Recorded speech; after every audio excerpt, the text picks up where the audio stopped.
Hello, my dear students of class 6 English medium. Today I am discussing a portion from the chapter Weather and Climate, chapter 7. The name of the portion is the temperature of air, which is not the same at all places. So, what are the reasons behind this? First, the Earth's axis is tilted at an angle of 66.5 degree to its orbital plane. So this is very important. The Earth axis is tilted 66.5 to its orbital plane. In summer, the sun rays fall vertically. As we know that in summertime the sun rays fall vertically on the Earth's surface. So automatically the temperature increases, the temperature remains high. But in the case of winter season, the sun rays fall obliquely on the Earth's surface. So naturally the temperature reduces, decreases, drops. So the angle at which sunlight strikes the Earth's surface is called the angle of incidence of sunlight on Earth. So page number 51 of your textbook, or you will find that here are two pictures, vertical rays and oblique rays.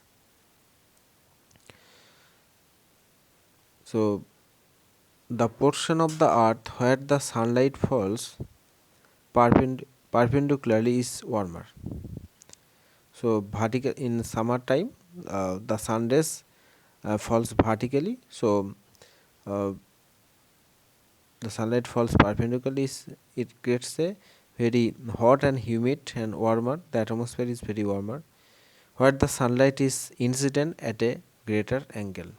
Where the sunlight is incident at a greater angle and the temperature is less.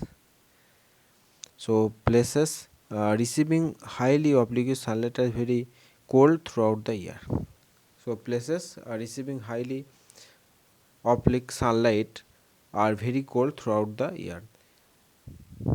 Okay, so these are the difference between vertical rays and oblique rays. Clear?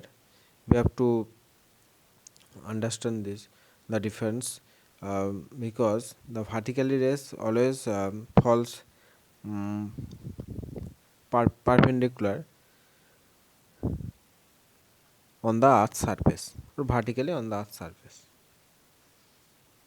but oblique rays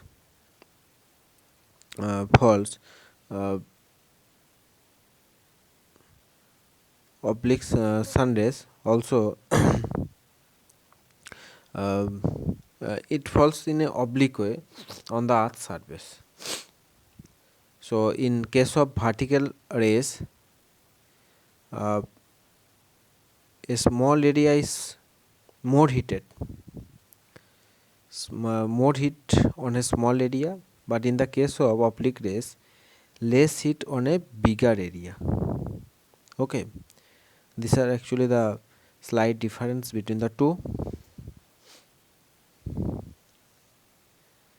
And you will find another picture, north pole and south pole, middle portion is equator 0 degree. So north pole first more oblique than oblique, but middle portion is equator is 0 degree, is vertical, then oblique and more oblique. Next, south pole. Okay, next, temperature decreases with increasing altitude.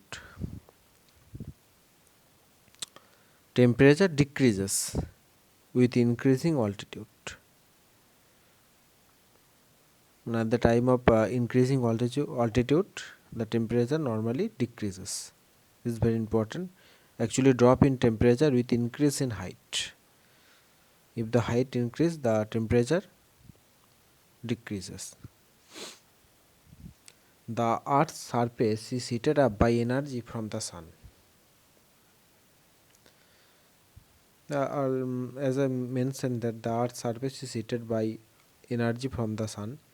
As one moves higher up, and the colder it gets, temperature falls at a rate of 1 degree centigrade for every 165 meters, or by 6.5 degree centigrade for every 100 meters. This is very important. Proximity to the sea is a moderating influence on the climate of a place. In these places, the range of temperature is never high. Delhi and Mumbai, the example of two cities, Delhi and Mumbai, among them which city has moderate climate. Okay, and you have to find out which one has extreme climate. This is actually the question. So this is very important, because when the height when the height increase, temperature normally decreases, drops. Okay, clear? Next, isotherm.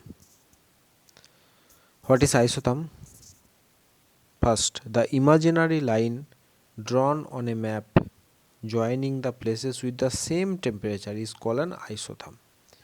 So first thing, an imaginary line drawn on a map, and as we find the imaginary line in map, joining the places, and it also adds or joins the places which um, there prevails the same temperature is called an isotherm.